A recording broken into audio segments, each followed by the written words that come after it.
I'm okay. How are you? Good, thank you. I wanted to ask you and check in with you if there were any significant events since our last session. No, just taking care of the girls and trying to get used to my day-to-day routine. Okay, good. I wanted to just touch base with you as well.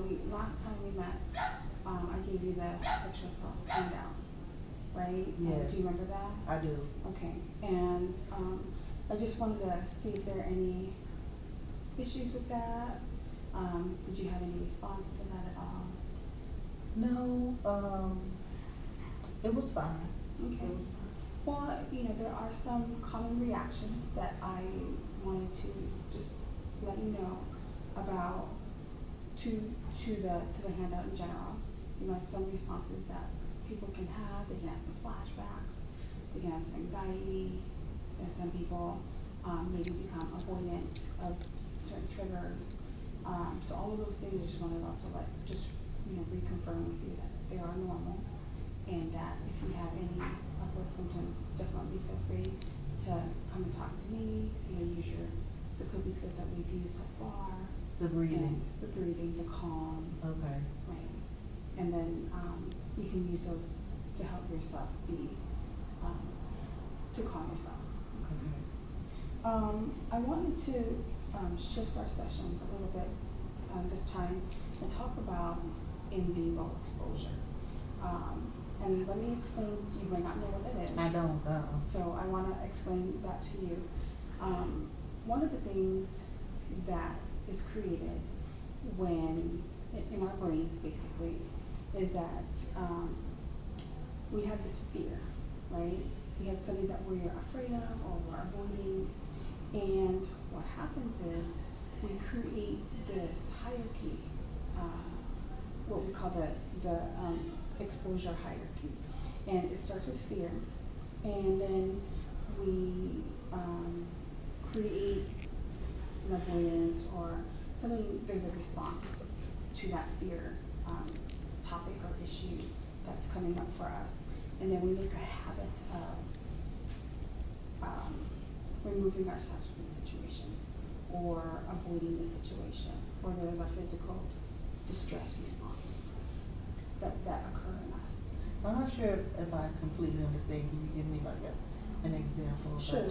So one of the things that we try to do with in vivo is we try to expose you to confronting the fear. And what that does, so like in your example, right, you're in a different situation now that you're no longer in captivity with your captors and things like that. So a lot of these, a lot of things you're experiencing now is fairly new. And because when you were previously with Nancy and with Philip, you were led to believe that the world is unsafe. Right? And you still carry that because you've held that belief for a very long time. Right. So when you do your everyday things that we're getting accustomed to now, that's in a new environment, there's some fear or some anxiety that's created. Yes. Right? And you express that in the way you have reported that you have some anxiety. I just don't go out. Right? You don't go out, you avoid the situation. Right. And so, by continually not going out, you've created this as a habit. So you feel the fear, and habitually you avoid it. Yes. Right? And so, what part of this process is to help you process the traumatic experience. And by do that, we're exposing you to a situation in real life that will, the process will reduce your pain and increase your feelings of self-efficacy or competency or agency. That you feel like you can do those things. It sounds like you may want me to be in a dangerous situation. No, I see what you're saying, and that would definitely appear that way. But one of the things is you have Biscuit, we talk about to help you feel safe, right? Yes. So we're going to use him as a coach to when you go out in these situations that can help you feel safe. See, he knows his job to help you feel safe, right? So one of the things, when you think about going out in public now, what level, and you feel some anxiety, what level of anxiety would you say on a scale of 1 to 10? 10. 10. I mean, Right. right, no way up there. Right. So on a scale of 1 to 10, you're at the maximum. Right. And that, we call that a SUD, the subjective unit of discomfort. Okay. Or anxiety. And from 0 to 10, think about going outside is a 10.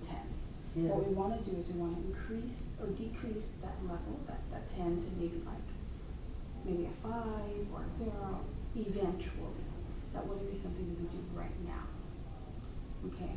Okay. So the idea is, what in vivo means is, in vivo means live, like in real life. Okay? So we had mentioned, so one of the things that you had mentioned is that you are afraid to go outside. Yes. Anywhere particular? Just outside in general? Well, it's not so much afraid to go outside, it's just what will happen once I get outside. Okay. Because there's always the media and the paparazzi, and I worry about my girls. I worry about them, people recognizing me and rushing me and they're being embarrassed and that kind of thing. There are things that I want to do. I mean, my girls are on the softball team and I want to go to their games, but I really can't risk that because if I go and I'm recognized, then the media will flock to the game. Or if one of the parents recognizes who I am, I don't want to cause them that embarrassment, you know, about what happened to us. And they want to live normal lives. And I want them to have that. I didn't get that, but I want my girls to have it.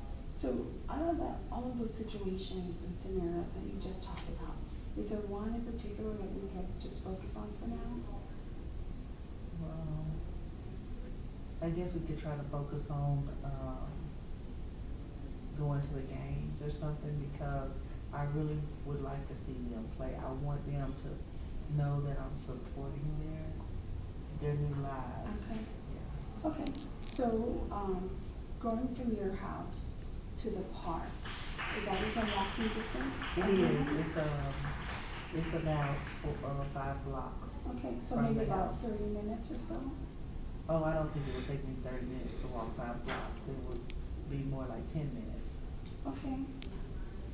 Okay, and that might work, but we'll see. We'll just see if this is something that can work. So my instructions for you in to use this exposure type of technique is that I would want you to go outside, right? You have the safe, so let me back up.